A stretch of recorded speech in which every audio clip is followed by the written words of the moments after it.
Paolo, Gustavo e Pietro, volevo chiedervi subito che emozioni avete provato rivedendo quelle immagini che poi servivano al montaggio. Parte Paolo? Vai.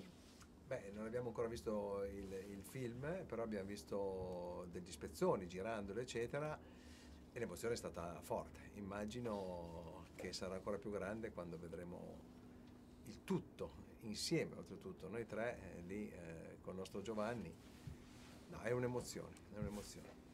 Ma è già stato bello, insomma, essere presenti e girare con Giovanni delle immagini incredibili. Io mi ricordo, eravamo su una seggiovia, io e lui, forse una delle prime, che chiacchieravamo lui col telefonino in mano e che mi riprendeva mentre si parlava così del più e del meno. Quindi ha capito e ha instaurato subito con noi un rapporto di semplicità, insomma, no? Non di niente di costruito. Questo è importante. Quindi anch'io non ho visto niente, non ho voluto vedere niente, forse neanche il trailer fino adesso, perché voglio godermi questa cosa.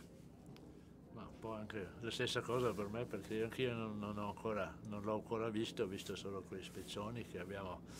Poi diciamo sì, era bello anche diciamo tutte le scene quando li abbiamo girati un po' in casa allo Stelvio, al Trafoi e così, e perciò insomma adesso sono veramente anch'io curioso di come sarà tutto quando è messo tutto insieme. Giovanni, quando hai deciso di fare questa storia? Perché poi in Italia abbiamo una cultura purtroppo documentaristica sportiva che ancora fa fatica.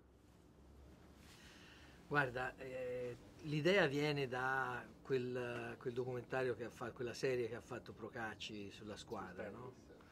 Del tennis. E lui diceva che ogni volta che andava a cercare il repertorio sulla squadra di tennis, nella stessa pagina di giornale accanto c'era un articolo sulla Valanga Azzurra.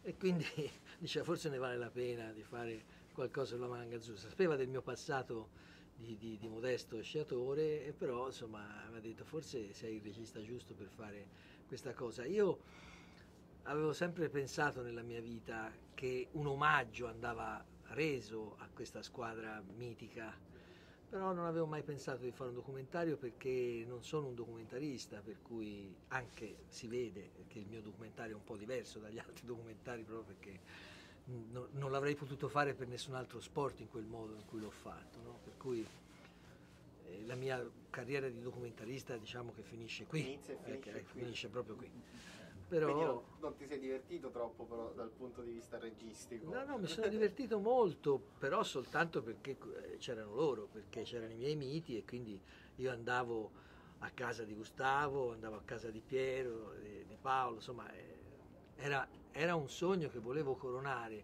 però a 60 anni pensavo che non sarebbe più arrivato. Invece Procacci, Domenico, Grande appassionato di sport. sì, diciamo che è stato lungimirante perché è una delle cose più emozionanti che ho fatto nella mia vita. Beh, ne hai fatte. E quali ricordi, volevo chiedere a Paolo, Gustavo e Pietro, vi legano a Mario Cotelli? Come ha influenzato la vostra carriera in quegli anni d'oro? Vai Paolo. Mario Cotelli, beh, gli devo molto perché quando io ero nella squadra B avevo 18 anni e andavo molto forte e lui mi chiamò a fare un provino, visto che siamo in tema cinema qua, fece fare questo provino a Livigno, allora c'era neve, il 20 ottobre sono andato a Livigno con la squadra di Tony e Gross e lì a cronometro vinsi quel gigante davanti a Tony e Gross e mi presi in squadra e da lì iniziò la mia storia con la Valanga Azzurra.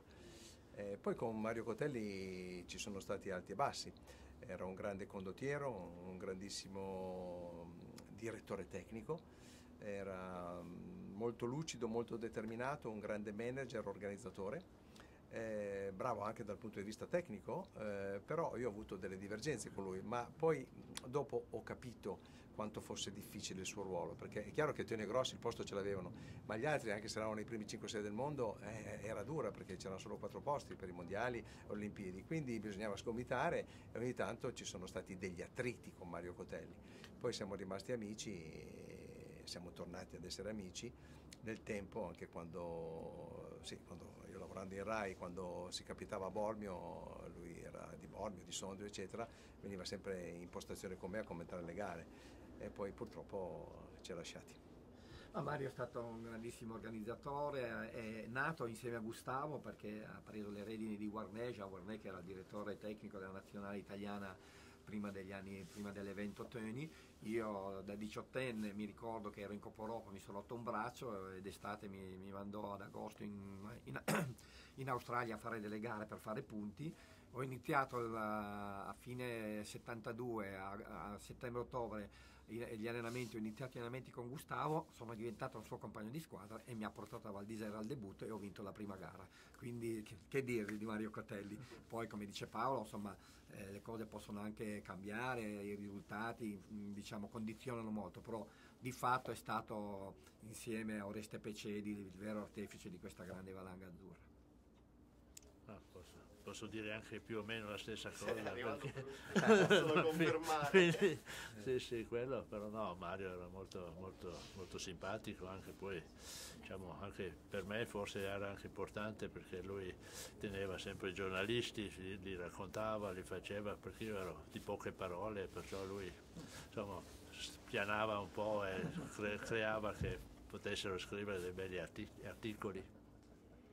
Loro mi sa che sono bravi a sciare. Tu, Giovanni, dicevi sei modesto, non so, potete confermare? No, confermiamo, scia benissimo, si vede chiaramente che è uno che le gare le faceva, se no non sci così. Continuerai? Sì, adesso mi iscrivo alla prossima, guarda. No, dobbiamo festeggiare, continuare a festeggiare perché adesso andiamo a sciare seriamente con le divise. Buona visione e buona giornata. Grazie mille, buona giornata. Ciao, grazie. Grazie.